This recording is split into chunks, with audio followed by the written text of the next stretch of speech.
What's up, YouTube? For today's video, we have a Galarian Moltres sweep. Galarian Moltres is a dark and flying type, so there's no fire type in its combination. Now, it's got the ability Berserk, which is really cool, so when this Pokemon reaches half or less health, it gets a special attack rise by 1, which can be very, very deadly. Now, earlier on, I did a Galar Articuno sweep. A lot of you didn't see it, so make sure you check that one out on YouTube. And I just uploaded the other Zapdos Galar sweep as well, so make sure you check all 3 of these out, because this is the final one for all the bird trio. And I will do a bird trio team on my channel as well. That'll be coming up next week. If you want to check me on Twitch, make sure you do this where I do all my live Pokemon sweeps, live Pokemon themed teams, shiny hunts, and all other stuff like that. Without further ado, this just gets straight into it. So I just sent out the Moltres and the sweep is going to be starting. So really no setup required at all on these Pokemon. They are pretty strong. I'll do a very detailed analysis on how to use Moltres and provide some strategy at the end of this video. So make sure you stick around all the way to then.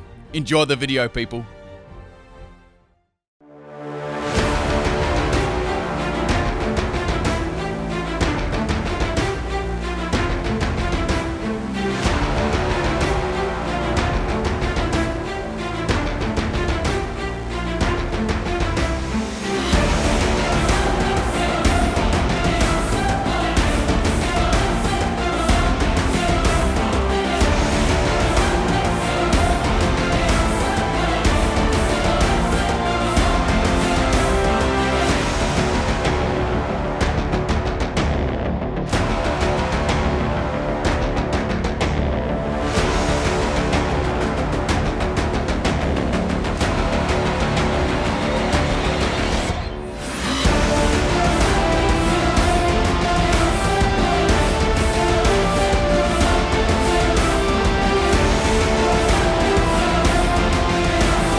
Alright, I really hope you enjoyed that battle, people. Wow, that was crazy. Like, firstly, I just want to explain that battle, then explain some strategy. So, in that battle, I was able to not only get my Berserk ability to activate, giving me a +1 in special attack, I was able to get a Potato Berry boost as well, and the substitute up around that Metagross. Now, the Metagross almost took me out there. It was very, very close, right? Because it had Bullet Punch, which was priority. And I thought it might have it. I took the risk and thought maybe it doesn't have it this time because it used Meteor Mash, but I was wrong and they used it, and my plan was almost foiled there, which was very, very crazy. Fortunately, I just had enough to get the substitute up, which blocked me from the next Bullet Punch, and I was able to take it out. But what a wild battle there. Let me go over what this set was. Of course, so this Moltres I ran as a Timid Nature on the Moltres, so max speed and max special attack EVs, as you was shown then up on the screen. Now, it's got some interesting special moves there. We got Fiery Wrath, so the user transforms its wrath into a fire-like aura to attack. This also may make the opponent flinch, so you could have this as a flinching move, which is really cool. So I thought maybe you could go with a speedy set and flinch the opponent. And 100 actually, and 90 base power is nothing to sniff at either. That is pretty strong, right? So if you could maybe get a flinch and hit it again, you know, you're going to take a lot of Pokemon out for neutral damage there, right? So I gave it some coverage there with the Hurricane. Obviously, the Dark and Flying type was really nicely, working together.